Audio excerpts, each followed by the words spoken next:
Nova Manhã. Conexão Brasília com Diego Amorim. Hoje a gente devia ter começado o comentário do Diego Amorim com aquele barulhinho de UTI, sabe assim? Será? O PSDB tem uma sobrevida, ô Diego Amorim? Bom dia, bom começo de semana para você. Bom dia, Michele, bom dia, Mauro, bom dia, ouvintes da Nova Brasil FM, bom dia especial também para quem nos acompanha pelo YouTube. Pois é, o PSDB tem uma reunião marcada para depois de amanhã, quarta-feira, aqui em Brasília, na sede do partido, para discutir o seu futuro. O problema do PSDB é que muitas vezes eles marcam uma reunião para nessa reunião decidir marcar uma outra reunião. Decidir que é bom alguma coisa é um pouco complicado. Mas o que está se desenhando é um PSDB muito pequenininho, não vou nem chamar de danico para respeitar a história do PSDB, mas é um PSDB pequeno, que certamente deve continuar a sua federação com o Cidadania para tentar garantir a chamada cláusula de barreira a partir da próxima eleição geral em 2026, que será mais rígida do que o que foi agora em 2022. Agora, o PSDB está numa situação bastante complicada. Nós estamos falando de um partido que teve Fernando Henrique Cardoso como presidente 2 vezes, Alckmin, José Serra e Aécio Neves como candidatos ao Palácio do Planalto e que neste ano de 2022 registrou os piores resultados eleitorais em 34 anos de história. Talvez o caso mais emblemático seja o de São Paulo, quando Rodrigo Garcia fica fora do segundo turno e assim o PSDB perde a sua hegemonia no maior e mais importante colégio eleitoral do país. No primeiro turno, para o nosso ouvinte ter ideia, o PSDB também diminuiu as suas bancadas federais e estaduais, ou seja, elegeu menos deputados federais e menos deputados estaduais, não elegeu nenhum senador e governador só foi eleito no segundo turno. Aí sim a gente fala de sobrevida do PSDB, porque o Eduardo Leite vira para cima do Onyx Lorenzoni no Rio Grande do Sul e vira governador gaúcho novamente. Raquel Lira vence em Pernambuco, derrotando a forte candidata Marília Reis com o apoio do ex-presidente Lula, agora presidente eleito, e vira a primeira mulher governadora de Pernambuco. O Eduardo Riedel vence no Mato Grosso do Sul, e com isso o Eduardo Leite e a Raquel Lira, sobretudo esses dois, eles vão ser os grandes expoentes aí do PSDB por esses próximos 4 anos. Vale lembrar que tanto o Eduardo Leite como a Raquel Lira venceram as suas eleições nos estados sem declarar apoio presidencial nem a Lula nem a Jair Bolsonaro, ou seja, na prática, foram 2 políticos que conseguiram quebrar a polarização. A gente vinha falando aqui nas nossas análises nas últimas semanas que quem declarou apoio se deu bem nessa eleição, mas o Eduardo Leite e a Raquel Lira fogem a essa regra, eles são a exceção aí nessa eleição de 2022.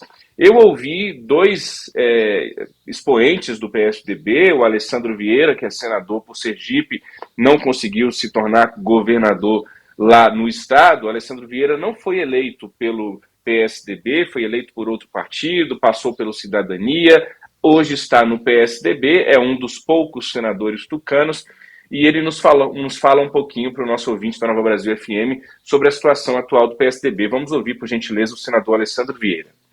Ainda é muito cedo para definir caminhos do PSDB para o ano 2023 e para o futuro. O importante agora é ouvir a bancada, ouvir os governadores eleitos e reconstruir os diretórios para que você possa ter uma expectativa de desenvolvimento partidário. Eu aposto numa postura de independência, que apoia as iniciativas de reconstrução do governo brasileiro, mas sem uma adesão imediata. É uma questão ainda de avaliação por parte desses atores todos que eu referi, em especial a bancada federal.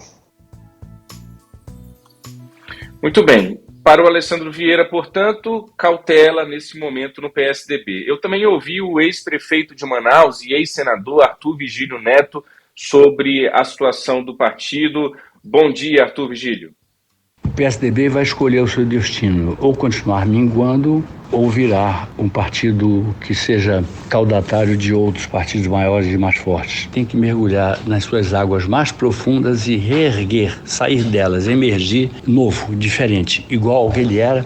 Um PSDB tem que ter a cara do Mário Covas, do Fernando Henrique e do Franco Montoro. Ele tem que voltar a falar em parlamentarismo. Você não encontra mais nenhum tucano que fale em parlamentarismo. Você tem que voltar a falar em reforma de uma coisa que está falida, que é a social-democracia.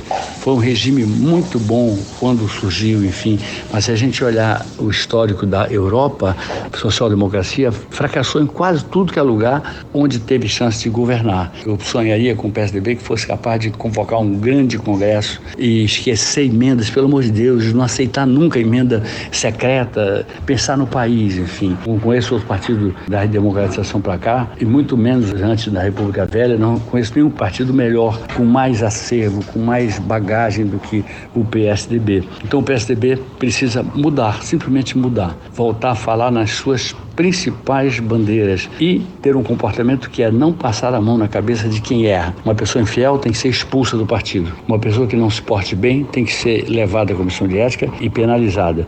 Não pode ser um partido que vá aos poucos se tornando partido de baixo clero, partido que vota na comissão, vota no plenário de acordo com uma vantagenzinha que possa levar aqui ou acolá. Um grande abraço, Diego. Muito obrigado. É um grande prazer falar com você sempre e com seus ouvintes. Muito bem, tá aí Arthur Vigílio Neto, que é do PSDB do Amazonas. Eu peço desculpa ao nosso espectador do YouTube, ele não é de Sergipe. De Sergipe é o Alessandro Vieira, o senador que falou anteriormente. Para concluir, eu trago aqui duas declarações, uma do Eduardo Leite e uma da Raquel Lira, que são importantes para a gente entender como vai ser o PSDB nesses próximos 4 anos. Saber como o PSDB vai se comportar diante do novo governo Lula vai ser fundamental para a gente ver o que o PSDB pode fazer em 2016. Em 2026, perdão. O Eduardo Leite, em um evento do MBL nesse fim de semana, disse que vai buscar uma relação republicana com o presidente eleito Luiz Inácio Lula da Silva, mas que não vai passar pano se estiver levando o país para o caminho errado. Já a Raquel Lira, também nesse tom, disse que o que é certo agora, em entrevista à Veja, é que buscaremos uma boa relação institucional com o presidente. Então, vamos ver o que o PSDB vai fazer nesses próximos 4 anos. Lembrando, Mauro Michele, que o Eduardo Leite foi presidenciável, ganhou as prévias tucanas para essa eleição de 2022, mas não conseguiu viabilizar a sua candidatura e o PSDB acabou ali quase que liberando a bancada, mas oficialmente apoiando a candidata do MDB, Simone Tebet. É com vocês.